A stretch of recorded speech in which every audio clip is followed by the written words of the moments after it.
ওমর রমজানের রোজা শেষে ঈদ খুশির ঈদ। হ্যাঁ, রমজানের পর ঈদ আসবে, এটাই তো সিম্পল ব্যাপার। সালামি নিতে হবে যে বেশি বেশি।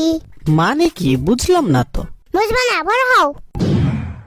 যাই হোক শিফু, শোনো, তোমার সাথে একটা গুরুত্বপূর্ণ কথা আছে। ওরে বাবা, কি এমন গুরুত্বপূর্ণ কথা শুনি?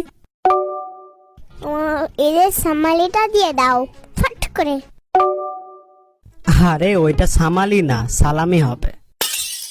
যাই হোক ঝটপট করে দিয়ে ফেলো, শুভ কাজে দেরি করতে নেই। নিজের কাছে 2 পয়সা নাই আর আসছে সালামি নিতে। তুমি এত গরিব কেন?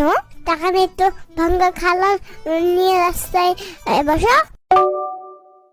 ভাঙ্গা খালা হয় না, ভাঙ্গা থালা হবে। গরিবের নুরুস কোথাকার।